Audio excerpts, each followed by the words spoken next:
Saat berjalan di atas es, kamu tercebur ke air super dingin ya? Menepilah, tapi jangan berpegangan pada pinggiran es karena lapisannya akan terus patah dan kamu pun akan kelelahan. Lecutkan kakimu sampai posisi badanmu horizontal di dalam air. Segera keluar dan naik ke atas es dengan cara merayap. Kalau sudah sampai, jangan berdiri. Rebahkan dirimu agar berat badanmu tersebar merata. Dengan begini, es kemungkinan besar tidak akan pecah. Saat kamu berada di laut dan melihat pusaran air terus mendekat, jangan panik. Amati arah putarannya, lalu berenanglah di tepinya. Manfaatkan arus pusaran ini untuk keluar dari bahaya. Kalau kamu melawan arah, kemungkinan kamu malah akan terseret ke dalamnya. Selain itu, kekuatannya mungkin akan melemah dan hilang saat berada di dasar air.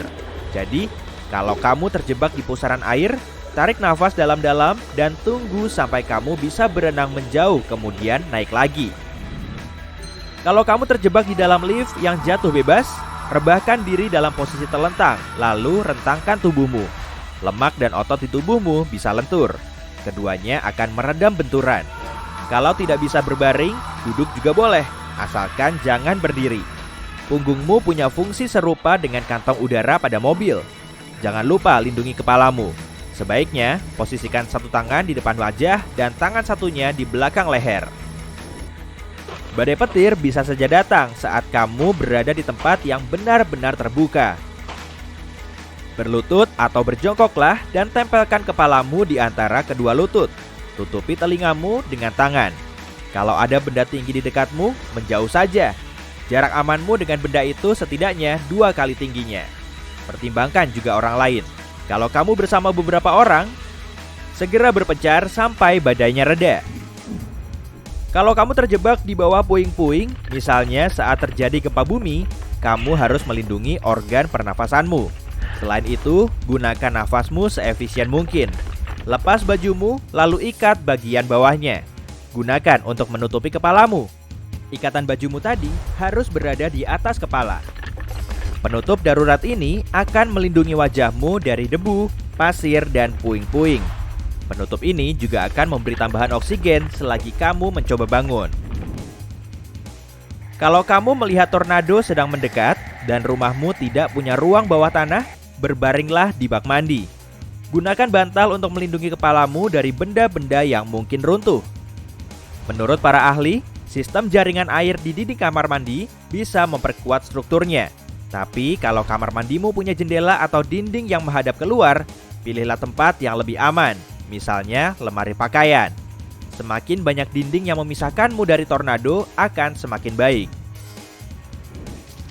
Dalam kebakaran rumah, asap memang paling mematikan. Kalau kamu terjebak di dalam bangunan yang sedang terbakar, cari jalan keluar terdekat dengan merunduk dan merangkak. Biasanya, asap akan naik sampai ke langit-langit, sehingga posisi ini akan membantumu terhindar darinya. Tutupi mulutmu dengan kain atau sapu tangan kalau ada. Fungsinya untuk memfilter asap. Kalau kamu terjebak di dalam pasir isap, usahakan kepala dan lenganmu tetap di permukaan pasir. Gerakan kakimu secara hati-hati. Pasir isap akan mengisi celah yang tadinya terisi. Kalau sudah berhasil, segera ambil posisi telentang agar berat badanmu menyebar. Tetap lakukan gerakan-gerakan kecil sampai kakimu terlepas. Kamu juga bisa menggerakkan kedua tanganmu seperti renang gaya punggung. Kakimu akan lebih mudah tertarik keluar. Kalau kamu terjebak dalam timbunan salju longsor yang sangat banyak, coba terus naik. Caranya, gerakan seluruh tubuhmu seperti berenang melawan arus sungai.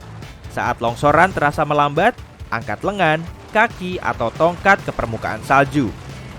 Dengan begini, regu penyelamat akan lebih mudah menemukanmu. Dengan tangan satunya, buat kantong udara kecil di depan wajahmu. Pelankan ritme nafasmu untuk menghemat udara. Tapi intinya, kalau hal yang sama terus saja menimpamu, berarti kamu memang apes kan? Jangan ajak-ajak aku deh kalau kamu mau piknik.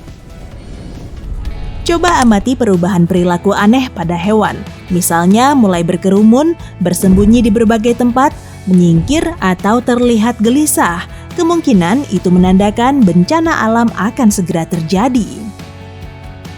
ubah korek api biasamu menjadi tahan air. Cukup oleskan pernis tipis pada ujungnya, lalu keringkan. Korek apimu tidak akan basah meski wadahnya jatuh ke air.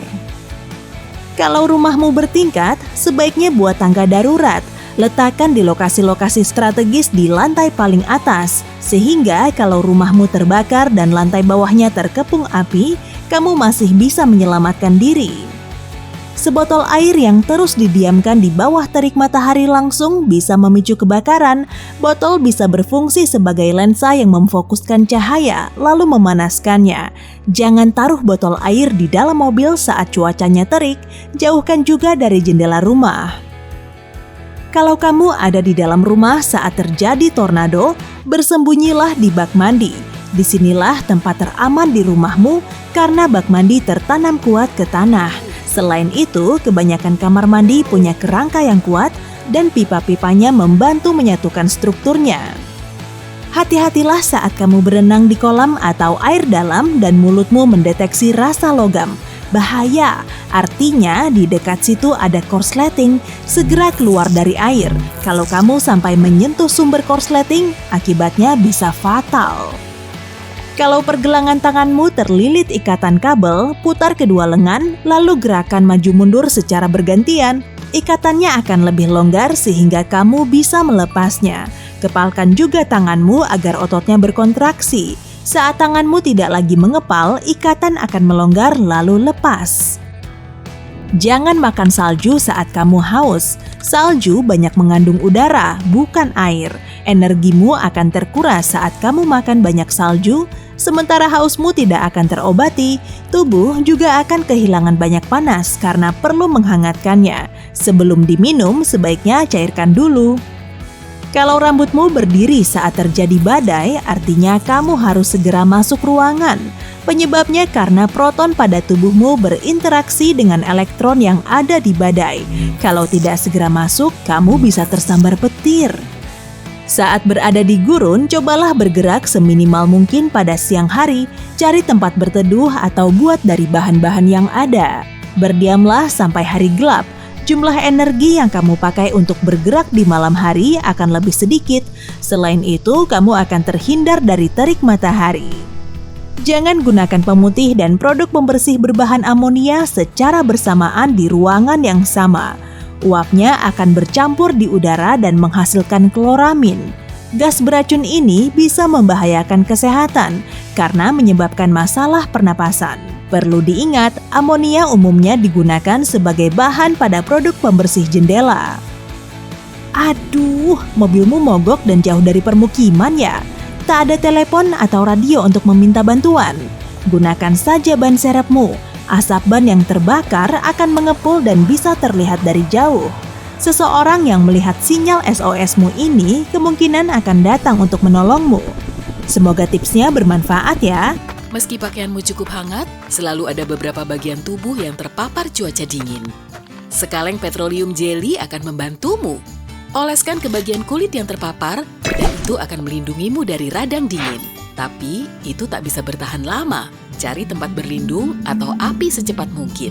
Trik lain adalah longgarkan sedikit sepatumu. Ini akan membantu sirkulasi darah di kaki dan akan membuatmu lebih hangat. Kamu membutuhkan magnet, jarum, benda ringan seperti busa atau jerami, dan segelas air. Berikan gaya magnet pada jarum dengan menggosokkannya pada magnet, lalu letakkan jarum di antara benda ringan yang kamu bawa itu. Biarkan mengapung di atas air, dan nantinya jarum akan berhenti di satu arah. Sama seperti kompas, itu akan menunjuk ke utara. Beberapa gigitan serangga memang tidak begitu masalah, tapi mencoba menemukan jalan di alam liar tanpa istirahat yang baik, itu berbahaya. Kamu bisa mengusir semua lalat dan nyamuk dengan membakar herba, bawang putih, rosemary, mint atau thyme. Semua aroma herba ini akan menakuti serangga menyebalkan di sekitar sana. Atau kamu bisa membuat jebakan. Potong botol plastik menjadi 2 dan tempelkan perekat di tepinya. Tuang air gula ke dalamnya dan tambahkan ragi. Nyamuk akan tertarik lalu terperangkap di perekat. Nah, sekarang kamu pasti akan membawa ragi saat berkemah. Jangan sampai kehausan. Gunakan embun atau tampung air hujan. Membawa tenda adalah hal bagus tapi coba pasang sedikit longgar agar kamu bisa menampung air di atasnya. Jika hujan tidak turun, ikat sehelai kain di kaki dan lewati rumput tinggi di pagi hari. Itu akan mengumpulkan embun yang bisa kamu peras ke dalam botol. Ambil 2 wadah, yang satu tinggi dan satu pendek. Isi wadah tinggi dengan air kotor. Puntir sehelai kain dan letakkan salah satu ujungnya ke dalam wadah yang sudah diisi dan ujung lainnya ke wadah yang kosong. Ini butuh waktu, tapi kain akan menyerap air dan memindahkannya dari satu wadah ke wadah lainnya. Kabar baiknya adalah semua kotoran dan puing-puing akan tertinggal selama proses ini. Jangan lupa, rebus airnya untuk memastikan kamu aman. Kamu butuh baterai 9 volt untuk itu. Meletakkan kedua kutub baterai ini pada serat baja bisa menimbulkan percikan korsleting kecil yang langsung menyebar. Letakkan beberapa kapas ke tempat percikan muncul, dan itu dia, kamu telah menyalakan api. Ingat, apinya harus tetap kecil dan kamu harus punya satu cara ampuh untuk memadamkannya dengan cepat. Seperti kandung kemihmu. Hei, sambil menyelam minum air. Kamu bisa memadamkan api dan menghibur teman berkemahmu. Bukan permen karetnya sih, tapi bungkus kertas timahnya. Pertama, gunting memanjang menjadi 3 bagian. Kemudian gunting menjadi bentuk dasi kupu-kupu dengan bagian tengah selebar kira-kira 2 mm. Sebelum melanjutkan, pakai sarung tangan. Kertas timah akan cepat terbakar dan kamu harus melindungi tanganmu. Tempatkan satu sisi kertas timah ke kutub plus baterai dan satu lagi ke kutub minus. Jika ada rumput kering atau kayu bakar, dalam sekejap kamu akan mendapatkan api unggun. Tentu kamu butuh pot tanah liat, juga lilin, batang logam, dan penahan. Penahannya harus mampu menahan batang logam secara vertikal. Balikan pot tanah liat dan letakkan di atas batang sehingga menggantung di udara. Taruh beberapa lilin di sekitar batang, lalu nyalakan. Panas dari lilin akan terperangkap di bawah pot. Pot akan menyerap panas dan menyebarkannya. Dengan cara ini, lilin pun akan menjadi sumber kehangatan yang bermanfaat. Kamu bisa menggunakan sumber lemak alami selain wax, dan kamu bisa menggunakan tisu kertas atau tisu toilet untuk membuat sumbu. Misalnya, potong mentega batang menjadi 2 dengan bungkus masih menempel. Ambil 1 dan buat lubang yang dalam dengan tusukan tipis. Puntir selembar tisu toilet menjadi sumbu dan dorong ke lubang dengan tusuk yang sama. Gosok sumbu dengan mentega dan nyalakan. Lilin ini akan menyala selama 4 jam penuh. Cobalah untuk selalu mengawasi panci atau penggorenganmu. Tapi kalau kamu meninggalkannya dan minyak gorengmu terbakar, jangan mencoba mematikan api ini dengan air. Air hanya akan membuat nyala api makin membumbung tinggi. Alih-alih, segeralah matikan kompor dan tutup panci dengan kain basah atau tutup panci. Ini akan membuat api kekurangan oksigen sehingga padam. Alternatif yang lain, jika nyala api masih kecil sehingga dapat terkendali, lemparkan segenggam soda kue atau garam ke sana. Ini akan memadamkan nyala api. Tabung pemadam kebakaran dapur juga lebih mudah dipakai. 4. Jika mobilmu mogok di tengah rel kereta api dan sebuah kereta api datang mendekat, tinggalkan kendaraanmu secepat mungkin. Setelah itu, berlarilah menjauhi rel tapi ke arah kereta yang datang.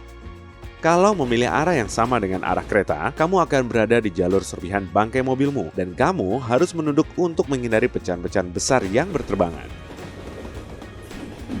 Oke, hari sudah malam dan perasaanmu mengatakan ada orang yang mengikutimu. Hal pertama yang mungkin harus kamu lakukan adalah berjalan sedikit lebih cepat. Trik ini bisa membantumu menghindar dari orang mencurigakan yang membuntutimu atau memastikan kalau ketakutanmu itu benar. Sekarang, sudah pasti ada yang membuntutimu. Jantungmu berdebar kencang dan memompa darahmu dengan cepat sekali. Cobalah berbelok. 3 atau 4 kali berbelok ke kanan cukup untuk membawamu kembali ke posisi semula.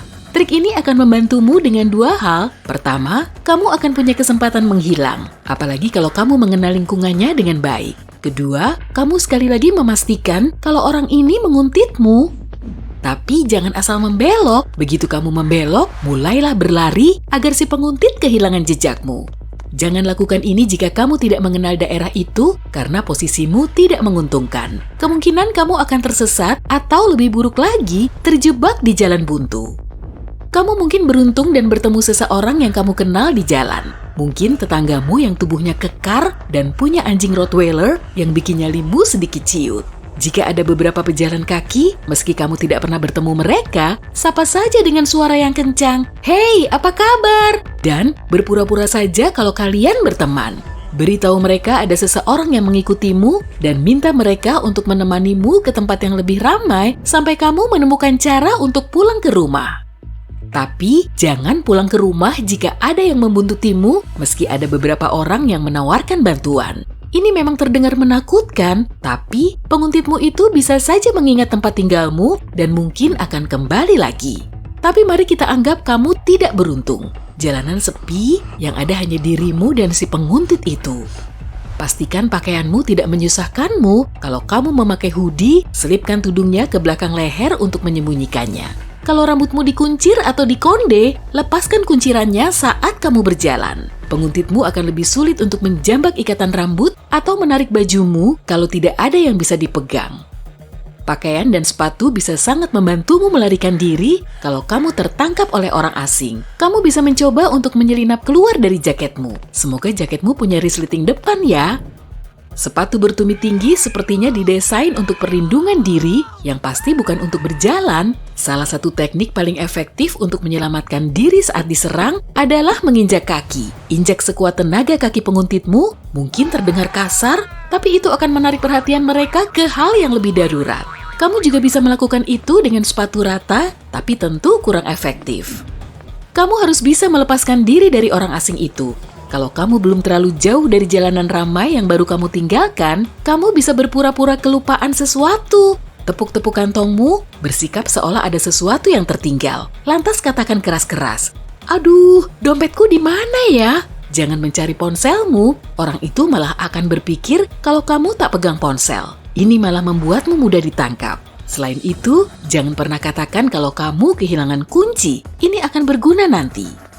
Sekarang, mulailah berjalan lebih cepat ke arah yang berlawanan. Kemungkinan, penguntitmu tidak akan mau mengejar seseorang yang berlari ke arah jalanan yang ramai. Bonus, mereka mungkin mengincar dompetmu, bukan dirimu. Kemungkinan besar, mereka tidak akan membuntuti seseorang yang tidak punya uang.